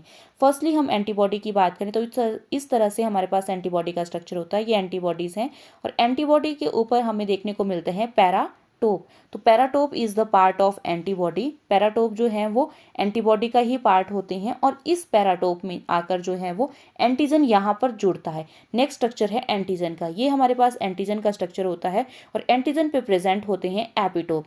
तो एपिटोप अगर हमसे पूछा जाए किसका पार्ट होते हैं, एपिटोप जो होते हैं वो एंटीजन का पार्ट होते हैं, पर ये बाइंड करते हैं एंटीबॉडीज़ के साथ। तो इस तरह से यहाँ पर एंटीबॉडी के साथ जो है वो ये एपिटोप जो है वो बाइंड करते हैं। इस तरह से ये स्ट्रक्चर जो है वो प्रोड्यूस होता है। नेक्स्ट इसी में अगर हम बात करें, ये हमारे पास एपिटोप एंटीजन है। एंटीजन जो है वो अगर हमारी बॉडी में इंट्रोड्यूस करवाया जाता है तो इसमें वेरियस जो है वो एपिटोप जो है वो प्रेजेंट होते हैं, जिसकी वजह से हमारा जो इम्यून सिस्टम है वो प्रयोग होता है, और different kind of various kind of antibody जो है वो प्रोड्यूस करता है इन वेरियस एपिटोप के अगेंस्ट। उन्हें कहा जाता है पॉलीक्लोनल एंटीबॉडीज। नेक्स्ट हम बात करें मोनोक्लोनल एंटीबॉडीज। तो मोनोक्लोनल एंटीबॉडीज का मतलब है एक स्पेसिफिक ही स्ट्रक्चर हो और वो इंट्रोड्यूस अगर हो, उससे जो एंटीबॉडीज प्रोड्यूस होंगी उन्हें मोनोक्लोनल एंटीबॉडीज कहा जाता है। मतलब कि अगर यहाँ पर एपिटोप अगर हमें सिंगल ही देखने को मिलता है तो स्पेसिफिक एंटीबॉडी जो है उसी के अगेंस्ट बननी थी, क्योंकि इस एंटीजन हमारी बॉडी में फॉरेन पार्टिकल जो है वो इंट्रोड्यूस हुआ, तो इसमें डिफरेंट एपिटोप प्रेजेंट है, तो उनके अगेंस्ट जो है डिफरेंट एंटीबॉडी जो है वो प्रोड्यूस होती हैं। उन्हें पॉलीक्लोनल एंटीबॉडीज कहा जाता है। और अगर हमें मोनोक्लोनल एंटीबॉडीज प्रोड्यूस करनी हो जिसमें स्पेसिफिक स्ट्रक्चर जो है वो इंट्रोड्यूस करवाया जाता है, उसी के अगेंस्ट जो है वो एंटीबॉडी जो है वो प्रोड्यूस होती हैं, जिन्हें मोनोक्लोनल एंटीबॉडीज़ कहा जाता है। नेक्स्ट नोट में हम याद रखेंगे एंटीबॉडीज़ प्रोड्यूस होती हैं जो बी सेल्स होते हैं उनमें प्रोड्यूस होती हैं। बी सेल दो तरह के होते हैं, प्लाज्मा बी सेल और मेमोरी बी सेल। जो प्लाज्मा बी सेल होते हैं ये प्रोड्यूस करते हैं एंटीबॉडी। तो टेक्नोलॉजी जो ये होती है हाइब्रिडोमा टेक्नोलॉजी, इसमें स्टेप्स क्या होते हैं, किस तरह से ये हाइब्रिडोमा टेक्नोलॉजी से मोनोक्लोनल एंटीबॉडीज़ बनाई जाती हैं। सबसे पहला हमारा काम होता है सिलेक्शन करना मॉडल ऑर्गेनिज्म। जिस ऑर्गेनिज्म में हमने ये प्रोड्यूस करनी हो, माउस हो गया, रैबिट हो गया, इस तरह से हम किसी मॉडल ऑर्गेनिज्म को पहले सिलेक्ट करते हैं। Then introduction of specific antigen, और उसमें जो है वो स्पेसिफिक एंटीजन जो है उसमें डाला जाता है उस मॉडल में। तो ये हमने माइस लिया है, माउस के अंदर जो है वो हमने स्पेसिफिक ही एंटीजन जो है वो इंट्रोड्यूस करवाया है। जैसे हम इसमें स्पेसिफिक एंटीजन इंट्रोड्यूस करवाएंगे, then taking out of spleen of model organism. तो मॉडल ऑर्गेनिज्म से हम स्प्लीन को निकाल देंगे। Isolation of beta cell from the spleen, तो स्प्लीन हम इससे एक्सट्रैक्ट करेंगे, उस स्प्लीन से हम बीटा सेल जो है वो निकाल देंगे। तो इस तरह से बीटा सेल सबसे पहले कलेक्ट किए जाते हैं। अब अगर हम बीटा सेल को बॉडी के बाहर निकाल देते हैं तो उनका जो लाइफ स्पैन होता है 15 डेज़ का ही होता है, बहुत कम लाइफ स्पैन होता है कल्चर मीडियम में इनमें रखने के लिए इसको। तो अगर हम इसका लाइफ स्पैन थोड़ा सा अगर बढ़ाना चाहते हैं तो जो कैंसरस सेल्स होते हैं वो थोड़ा ज़्यादा इनका लाइफ स्पैन होता है, उन्हें हम कलेक्ट करते हैं। तो कलेक्शन ऑफ माइलोमा सेल्स कहा जाता है कैंसरस सेल को। जो कैंसरस सेल्स होते हैं, ये जो माइलोमा सेल्स होते हैं, सबसे पहले इनसे HGPRT डेफिशिएंट किया जाता है इन्हें, मतलब कि इस HGPRT को यहाँ से निकाल दिया जाता है। ये RNA और न्यूक्लिक एसिड की प्रोडक्शन जो है वो करते हैं, तो इसे हम निकाल देते हैं। इसे कहा जाता है hypoxanthine guanine phosphoribosyl transferase enzyme, इसे कहा जाता है। तो ये डेफिशिएंट माइलोमा सेल्स जो होते हैं, HGPRT डेफिशिएंट माइलोमा सेल को हम पहले कलेक्ट करते हैं। जब हम इन्हें कलेक्ट कर लेते हैं तो इन माइलोमा सेल्स को और 20 जो बीटा सेल्स हमने लिए थे उन दोनों को हम फ्यूज़ करवा देते हैं। इस तरह से उनमें फ्यूज़न हो जाता है। अगर उनमें फ्यूज़न हो जाता है तो उसे कहा जाता है हाइब्रिडोमा। तो फ्यूज़न अगर हो जाता है उसे हम हाइब्रिड कहते हैं। इस तरह से हमारे पास जो बीटा सेल थे और माइलोमा सेल थे उनमें जो है फ्यूजोजन की हेल्प से, जिसे PEG कहा जाता है, पॉली इथाइलिन ग्लाइकोल की हेल्प से जो है इनमें फ्यूज़न हो जाता है और हाइब्रिड सेल जो है वो बन जाते हैं। अब हमें नहीं पता इसमें हाइब्रिड बना है या ये बीटा सेल अलग ही है या ये माइलोमा सेल जो हैं वो अलग हैं। तो सबसे पहले क्या किया जाता है, स्क्रीनिंग की जाती है हाइब्रिडोमा सेल्स की। स्क्रीनिंग से हमें ये पता चलेगा कि हमें हाइब्रिडोमा सेल्स मिले हैं या नहीं मिले हैं। उसके लिए स्क्रीनिंग के लिए हम मीडियम यूज़ करते हैं HAT मीडियम। HAT का मतलब है, H से है हाइपोजेंथिन, T से है थाइमिडीन एंड A से है अमीनोपेट्रिन। ये जो हाइपोजेंथिन और थाइमिडीन होते हैं ये एक्ट करते हैं substrate for the salvage pathway के लिए, ये सबस्ट्रेट होते हैं। और जो अमीनोपेक्टिन होते हैं ये ब्लॉक करते हैं डी नोवो पाथवे। फर्स्टली हम बात करते हैं साल्वेज पाथवे और डी नोवो पाथवे क्या है। तो न्यूक्लिक एसिड अगर हमने बनाना है उसकी बायोसिंथेसिस के लिए ये दो पाथवे होते हैं, de novo pathway and salvage pathway. जो साल्वेज पाथवे होता है उसे रिक्वायर्ड होती है HGPRT, उसे रिक्वायर्ड होता है, तभी ये हमें देखने को मिलता है। तो मतलब कि जो हमारे पास माइलोमा सेल हैं इसमें तो HGPRT तो है ही नहीं, तो मतलब कि ये अगर हम इस मीडियम में ये HAT मीडियम यूज़ करेंगे तो इसमें तो न्यूक्लिक एसिड बनेगा ही नहीं, क्योंकि इसमें HGPRT है ही नहीं, तो ये साल्वेज पाथवे को फॉलो नहीं करेगा। और अगर हमने मीडियम HAT मीडियम लिया है और उस मीडियम में अमीनोपेट्रिन भी प्रेजेंट है तो अमीनोपेट्रिन जो है वो ब्लॉक कर देगा डी नोवो, तो ये डी नोवो पाथवे को भी फॉलो नहीं करेगा। साल्वेज पाथवे को इसलिए फॉलो नहीं करेगा क्योंकि HGPRT नहीं है, और डी नोवो पाथवे को इसलिए नहीं करेगा क्योंकि इसमें अमीनोपेक्ट्रिन हमने डाला हुआ है सॉल्यूशन में, वो डी नोवो को तो वैसे ही नहीं होने देगा। तो जो माइलोमा सेल्स बचे होंगे अगर उन्होंने हाइब्रिडोमा नहीं बनाया है तो ये वैसे ही यहाँ से किल हो जाएंगे। तो क्योंकि हमें अब माइलोमा सेल्स, सिंगल माइलोमा की तो ज़रूरत ही नहीं है, हमें तो बीटा सेल्स ही चाहिए थे। अगर बीटा सेल अकेले सर्वाइव कर रहे हैं 15 डे, वेल एंड गुड। अगर ये हाइब्रिड के साथ हैं तो ये ज़्यादा दिन सर्वाइव करेंगे, तो ये दोनों हमारे लिए फ़ायदेमंद है। लेकिन माइलोमा सेल्स की तो हमें अब ज़रूरत ही नहीं है, इनकी ज़रूरत तो हमें तभी थी तब जी अगर ये हाइब्रिड के साथ हैं। अगर ये हाइब्रिड में है ही नहीं तो माइलोमा सेल की ज़रूरत नहीं है। और इस तरह से ये जो ये माइलोमा सेल्स होते हैं ये इस बायोसिंथेसिस से डिग्रेड कर दिए जाते हैं। नेक्स्ट हम देखते हैं किस तरह से होता है। तो हमने ये सभी लिए हैं, अब हमें नहीं पता ये हाइब्रिड बना है, ये बीटा सेल हैं, ये माइलोमा सेल्स हैं, तो हम इसे चेक करने के लिए स्क्रीनिंग टेस्ट करते हैं। तो हमने HAT मीडियम इनको डाल दिया, क्योंकि माइलोमा सेल जो होते हैं उनमें HGPRT डेफिशिएंट है तो ये साल्वेज पाथवे को फॉलो नहीं करेंगे। और इनमें अमीनोपेक्ट्रिन हमने इस मीडियम में डाला हुआ है जो कि इसमें ब्लॉक कर देता है डी नोवो पाथवे को। तो इस माइलोमा सेल्स में ना ही साल्वेज पाथवे होगा ना ही इसमें डी नोवो पाथवे होगा, तो इस एज ए रिजल्ट जो हैं वो माइलोमा सेल जो हैं वो डाई कर जाते हैं। अब नेक्स्ट बात करते हैं बीटा सेल्स की। अगर बीटा सेल अकेले ही हैं तो बीटा सेल में HGPRT प्रेजेंट होता है जो साल्वेज पाथवे ऑपरेट करेगा, और अमीनोपेट्रिन जो है वो ब्लॉक कर देगा डी नोवो पाथवे, तो डी नोवो पाथवे इसमें नहीं होने देगा। नेक्स्ट हम बात करते हैं अगर हाइब्रिड अगर होगा, इसमें M सेल भी प्रेजेंट है और B सेल भी प्रेजेंट है। तो M सेल में HGPRT नेगेटिव है तो साल्वेज पाथवे इसमें नहीं होगा, और बीटा सेल जो होते हैं उसमें डी नोवो पाथवे ब्लॉक होगा तो इसमें डी नोवो पाथवे नहीं होगा। एज ए रिजल्ट होल जो साल्वेज पाथवे है वही ऑपरेट होगा। हाइब्रिडोमा जो सेल्स होंगे उनमें सिर्फ और सिर्फ साल्वेज पाथवे हमें देखने को मिलेगा। वो कैसे? क्योंकि बीटा सेल्स जो इसमें प्रेजेंट हैं इसमें सिर्फ और सिर्फ साल्वेज पाथवे ही चलेगा, और एम सेल जो है वो वैसे भी साल्वेज पाथवे को फॉलो नहीं करेंगे, साल्वेज को ये फॉलो नहीं करेंगे और साथ में ये डीनोवो को भी नहीं फॉलो करेंगे, और बीटा सेल में डीनोवो नहीं चलेगा, सिर्फ साल्वे चलेगा। तो एज ए होल अगर हम इस पूरे सेल की बात करें तो इस पूरे सेल में हमें सिर्फ और सिर्फ साल्वेज पाथवे देखने को मिलेगा। तो ये हमें पता चल जाएगा कि ये सिर्फ और सिर्फ कैसे सेल्स हैं, हाइब्रिडोमा सेल्स ये बने हुए हैं। तो इसी तरह से बीटा सेल्स जो होते हैं उनमें हमें साल्वेज पाथवे ही देखने को मिलेगा। तो ये बीटा सेल जो सिंगल अगर हाइब्रिड नहीं बना है उनमें भी हमें देखने को मिलेगा साल्वेज पाथवे। तो इसमें भी साल्वेज पाथवे जो है वो जितना इसका लाइफ स्पैन है उतने लाइफ स्पैन तक तो ये सर्वाइव करेगा। तो इस तरह से हाइब्रिडोमा टेक्नोलॉजी से मोनोक्लोनल एंटीबॉडी जो है वो प्रोड्यूस की जाती हैं। नेक्स्ट हम डिस्कस करते हैं plant tissue culture. Plant tissue culture को कहा जाता है माइक्रो प्रोपगेशन, और इसके father of plant tissue culture is Herbert land. 1902 में इसे दिया गया था। In vitro cultivation of plant, in vitro का मतलब होता है लैब में, तो लैब में प्लांट जो है वो कल्टीवेट किए जाते हैं, उनके टिश्यूज़ या एम्ब्रियो या कोई भी ऑर्गन उसे कल्टीवेट किया जाता है, that is known as plant tissue culture. Based on cellular totipotency पे ये बेस्ड होते हैं। टोटिपोटेंसी का मतलब होता है एक सिंगल सेल से जो है वो कंप्लीट ऑर्गेनिज्म की प्रोडक्शन की जाती है, कंप्लीट प्लांट प्रोड्यूस किया जाता है, उसे कहा जाता है प्लांट टिश्यू कल्चर। और ये टोटिपोटेंसी से बेस्ड होता है। किसी भी सेल का पार्ट को एंथर हो सकता है, कोई भी सेल हो सकता है, ये सिंगल सेल से जो है वो कंप्लीट ऑर्गेनिज्म प्रोड्यूस किया जाता है। टिश्यू हो सकता है, टिश्यू से या एम्ब्रियो से जो है वो प्रोड्यूस किया जा सकता है, तो इसे कहते हैं प्लांट टिश्यू कल्चर। सबसे पहले बात करते हैं कंसेप्ट किसने दिया है टोटिपोटेंसी।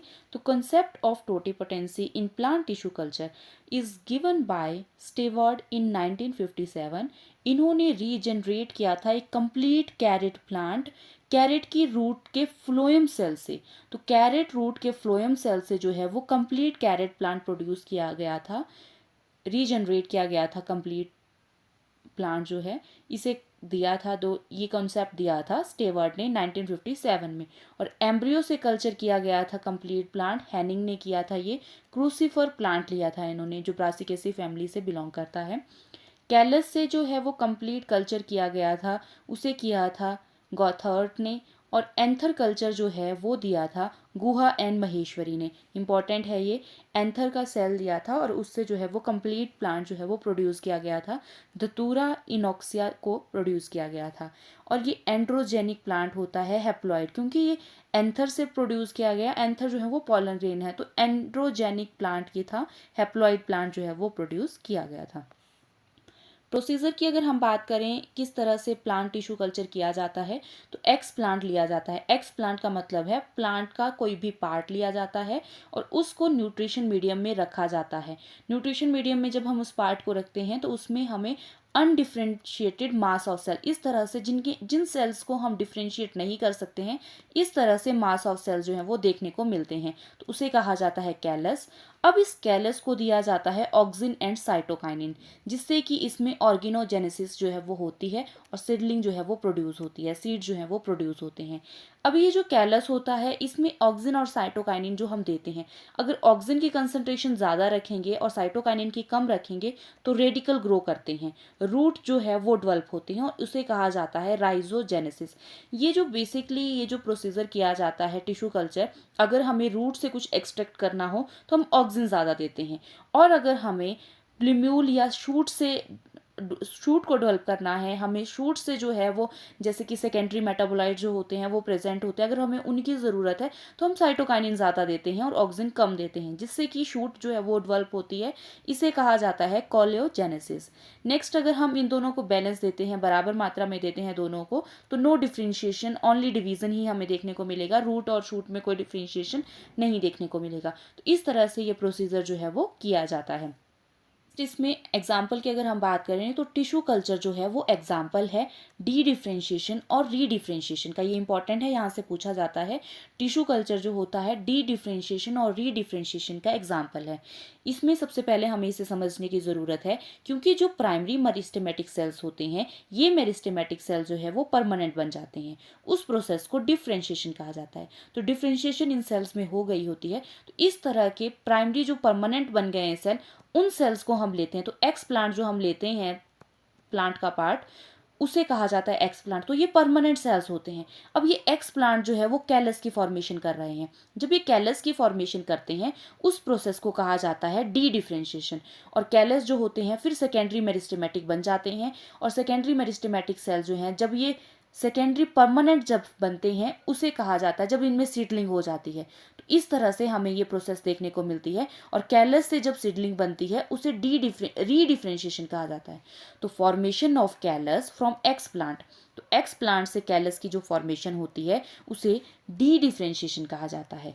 और सीडलिंग जब बनती है कैलस से, उसे कहा जाता है री डिफ्रेंशिएशन। तो ये पूछा जाता है टिश्यू कल्चर में हम D differentiation and re differentiation करते हैं। डी डिफ्रेंशिएशन हम कैलस बनाने को कहते हैं। एक्स प्लांट से जब कैलस बनता है तो वो डी डिफ्रेंशिएशन हुआ। अब जब कैलस से सीडलिंग बनती है तो उसे री डिफ्रेंशिएशन कहा जाता है। तो tissue culture is example of D differentiation and re differentiation. Next हम इंपॉर्टेंट टर्म्स जो डिस्कस करते हैं, एक्स प्लांट जो है वो पार्ट ऑफ प्लांट होता है, जिससे कि कंप्लीट प्लांट हमें देखने को मिलता है। कैलस जो होता है वो मास ऑफ सेल्स होते हैं और उन्हें हम डिफ्रेंशिएट नहीं कर सकते हैं। अनडिफ्रेंशिएटेड मास ऑफ सेल्स को कहा जाता है कैलस। टोटिपोटेंसी जो होती है वो प्रॉपर्टी है सेल की, जिससे एक सेल जो है वो चेंज हो जाता है कंप्लीट ऑर्गेनिज्म में, उसे कहा जाता है टोटिपोटेंसी। माइक्रो प्रोपगेशन जो होता है, विद इन फ्यू स्पेस और less time hundreds of plantlets develop किए जाते हैं, उसे कहा जाता है माइक्रो प्रोपगेशन। छोटे से स्पेस में हम बहुत सारे प्लांट्स को डेवलप कर देते हैं, उसे कहा जाता है micro propagation. Next is the soma clone. Soma clones का मतलब है all the plant created through the tissue culture are clone each other, known as soma clone. तो ये जो सभी प्लांट जो ये डेवलप किए गए हैं by the tissue culture method, वो होते हैं सोमा क्लोन्स। नेक्स्ट हम डिस्कस करते हैं सोमा क्लोन वेरिएशंस होती क्या हैं। तो सोमा क्लोन वेरिएशन जो है, इस तरह से हमारे पास जो है ये सेल्स जो हैं वो हम प्रोड्यूस करते हैं। Provide different environment condition for certain period, फिर इन्हें हम प्रोवाइड करते हैं सर्टेन कंडीशन जो हम थोड़े टाइम के लिए नहीं देते हैं, जैसे हाई रेडिएशन देते हैं, हाई टेम्परेचर देते हैं, ड्रॉथ देते हैं एंड फ्लड देते हैं, जिससे जो फिर उसके बाद में ऑब्टेन किए जाते हैं उन्हें कहा जाता है सोमा क्लोनल वेरिएंट्स। इस तरह से सोमा क्लोनल वेरिएंट जो हैं वो प्रोड्यूस किए जाते हैं। इंपॉर्टेंट है, ये पूछा जाता है सोमा क्लोन्स क्या होते हैं, सोमा क्लोनल वेरिएशंस क्या होती हैं। इस तरह से इन दोनों में डिफ्रेंशिएट किया जाता है। नेक्स्ट हम डिस्कस करते हैं application of plant tissue culture. क्यों ये प्लांट टिश्यू कल्चर जो है वो किया जाता है। इसे करने का मेन जो मोटिव होता है, ताकि हम different type of secondary metabolite जो है वो ऑब्टेन कर सकें। तो फर्स्टली हमने ये डिस्कस किया था कि जब हम साइटोकाइनिन या ऑक्सिन देते हैं, अगर हम, क्योंकि साइटोकाइनिन जो है वो प्रेजेंट होता है प्लांट्स में, अगर वो उसकी रूट्स में प्रेजेंट है तो हम रूट के लिए उसमें ज़्यादा से ज़्यादा जो है वो साइटोकाइनिन दे दें। अगर उसकी शूट में वो प्रेजेंट है तो हम उससे साइटोकाइनिन ज़्यादा से ज़्यादा देंगे। तो इस तरह से जो है वो ये हम सेकेंडरी मेटाबोलाइट अगर हमें ऑब्टेन करने हैं तो हम टिश्यू कल्चर मेथड का यूज़ करते हैं। नेक्स्ट, अगर हम वायरस फ्री प्लांट हमें ऑब्टेन करना है, क्योंकि प्लांट का जो मेरिस्टेमेटिक सेल्स होते हैं, meristematic cell continuously dividing cell होते हैं, तो उनमें वायरस जो है वो नहीं प्रेजेंट होता है। तो वायरस अगर हमें फ्री प्लांट प्रोड्यूस करना है, मान लो एक प्लांट, ये हमारे पास एक प्लांट है जिसमें कि वायरस जो है इन्फेक्ट कर गया है, अब हम इस प्लांट का ही प्रोडक्शन करना चाहते हैं, बट वायरस वाले प्लांट की प्रोडक्शन करना जो है वो इसी प्लांट से पॉसिबल नहीं है। तो हम क्या करते हैं, इसके मेरिस्टेमेटिक सेल्स लेते हैं और उससे हम टिश्यू कल्चर करते हैं, जिससे कि हम एक नया प्लांट प्रोड्यूस करते हैं। तो virus free plant obtained from viral infected plant, ये हम कर सकते हैं by the tissue culture method. और ये जो मेरिस्टेमेटिक सेल्स हम यूज़ करते हैं, ये एपिकल मेरिस्टेमेटिक हो सकते हैं और एक्सिलरी मेरिस्टेमेटिक सेल्स जो हैं इसमें हम यूज़ करते हैं। Next is to save the endanger plant. तो अगर कोई प्लांट इंडेंजर है, हम उसकी एक ही स्पीसीज बची हुई है, अगर हम इसे बचाना चाहते हैं तो हम इसके एक एक्स प्लांट से जो है वो बहुत सारे प्लांट जो है वो प्रोड्यूस करेंगे, जिससे कि हम इस इंडेंजर प्लांट को जो है वो सेव कर सकते हैं। टू ऑब्टेन सोमेटिक वेरिएंट्स, हम सोमेटिक वेरिएंट्स जो हैं वो प्रोड्यूस कर सकते हैं। टू ऑब्टेन लार्ज स्केल पे अगर हमने प्लांट प्रोड्यूस करना है तो हम इस टेक्निक का यूज़ करते हैं to obtain somatic hybrid and cybrid. ये हम नेक्स्ट अभी डिस्कस करेंगे कि क्या होते हैं सोमेटिक हाइब्रिड या साइब्रिड। तो अगर हमें ये प्रोड्यूस करने हैं तब भी हम जो है वो प्लांट टिश्यू कल्चर मेथड का यूज़ करते हैं। नेक्स्ट हम डिस्कस करते हैं सोमेटिक हाइब्रिडाइजेशन एंड साइब्रिडाइजेशन। फर्स्टली हम सोमेटिक हाइब्रिडाइजेशन को डिस्कस करेंगे, देन हम साइब्रिडाइजेशन को डिस्कस करेंगे। सोमेटिक हाइब्रिडाइजेशन का कॉन्सेप्ट दिया था कार्लसन एट अल ने in Nicotiana glauca and Nicotiana langsdorffii में। सोमेटिक हाइब्रिडाइजेशन का मतलब होता है fusion of protoplast of two different species. Protoplast का मतलब होता है हमारे पास कोई सेल होता है, उसमें cell wall, cell membrane and nucleus present होता है। जब हम उसकी सेल वॉल को रिमूव कर देते हैं उसके बाद जो प्लांट का पार्ट या सेल का जो पार्ट रहता है उसे कहा जाता है प्रोटोप्लास्ट। तो प्रोटोप्लास्ट का फ्यूजन अगर हम करवाते हैं, टू डिफरेंट स्पीसीज के प्रोटोप्लाज्म का फ्यूजन अगर हम करवाएंगे उसे कहा जाता है सोमेटिक हाइब्रिडाइजेशन। और सोमेटिक हाइब्रिडाइजेशन करने के लिए जो इंपॉर्टेंट स्टेप होते हैं, सबसे पहला होता है सिलेक्शन ऑफ प्लांट। तो सबसे पहले जो है वो प्लांट को सिलेक्ट किया जाता है, डिफरेंट स्पीसीज का प्लांट इसमें लिया जाता है और उसमें आइसोलेशन ऑफ सेल्स किए जाते हैं। तो ये हमने स्पीसीज 1 और स्पीसीज 2 को आइसोलेट कर लिया है। सबसे पहले इसमें सेल वॉल भी प्रेजेंट है, तो उसे रिमूव करने के लिए, सेल वॉल जो है वो सेलुलोज की बनी होती है, तो उसके लिए हम सेलुलेज एंजाइम यूज़ करते हैं जिससे कि सेल वॉल जो है यहाँ से रिमूव की जाती है। और देन इसके बाद जो है फ्यूज़न किया जाता है प्रोटोप्लास्ट का, और फ्यूज़न के लिए हम यूज़ करते हैं PEG, फ्यूज़न कहा जाता है। इसकी हेल्प से जो है वो फ्यूज़न किया जाता है प्रोटोप्लास्ट का। तो प्रोटोप्लास्ट का अगर हम फ्यूज़न कर रहे हैं तो इसमें जो है वो न्यूक्लियस, टू डिफरेंट स्पीसीज़ का न्यूक्लियस है और टू डिफरेंट स्पीसीज़ का ही इसमें साइटोप्लाज्म प्रेजेंट होता है, उसे कहा जाता है सोमेटिक हाइब्रिड। तो सोमेटिक हाइब्रिडाइजेशन में न्यूक्लियस भी दोनों स्पीसीज़ का होता है और प्रोटोप्लाज्म भी दोनों स्पीसीज़ का होता है। प्रोटोप्लाज्म का मतलब होता है जो न्यूक्लियस के अलावा इस सेल के अंदर है, अगर हम इसका न्यूक्लियस हटा देंगे, रिमूव कर देंगे, उसके बाद जो इसका पार्ट रहता है सेल का, उसे कहा जाता है प्रोटोप्लाज्म। और प्रोटोप्लाज्म भी दोनों सेल का है और न्यूक्लियस भी दोनों सेल का है, वो होता है सोमेटिक हाइब्रिड। नेक्स्ट हम डिस्कस करते हैं साइब्रिडाइजेशन क्या होता है। साइब्रिडाइजेशन में भी हम दो तरह के सेल लेंगे, टू डिफरेंट स्पीसीज के सेल लेंगे और इसमें भी हम सेलुलेज की हेल्प से जो है वो सेल वॉल को रिमूव कर देंगे। देन सेल वॉल को रिमूव करने के बाद जो है हम एक से स्पीसीज ए से जो है वो न्यूक्लियस को रिमूव कर देंगे। तो न्यूक्लियस अगर हमने रिमूव कर दिया तो इस तरह से ई न्यूक्लिएटेड सेल हमारे पास बचता है। और दूसरा जो हमारे पास है स्पीसीज बी, इस स्पीसीज बी के न्यूक्लियस के साथ इस ई न्यूक्लिएटेड और दूसरा स्पीसीज बी के साथ जो है हम फ्यूजन करवाते हैं with the help of PEG। तो इसमें अगर हम बात करें, इसमें न्यूक्लियस तो स्पीसीज बी का है, लेकिन साइटोप्लाज्म जो है जिसे हम प्रोटोप्लाज्म कहते हैं, ये प्रोटोप्लाज्म जो है वो दोनों स्पीसीज का हमें देखने को मिलता है, उसे कहा जाता है साइब्रिड। तो साइब्रिड जो बनता है उसमें न्यूक्लियस ऑफ वन स्पीसीज होता है और प्रोटोप्लाज्म जो है वो बोथ स्पीसीज हमें देखने को मिलता है, इसे कहा जाता है साइब्रिडाइजेशन। सिग्निफिकेंस की बात करें तो साइटोप्लाज्मिक जो इनहेरिटेंस की स्टडी होती है उसमें यूज किया जाता है साइब्रिडाइजेशन को। So this is all about biotechnology. अगर आपको मेरा वीडियो अच्छा लगा हो please like, share and subscribe. Thank you for watching.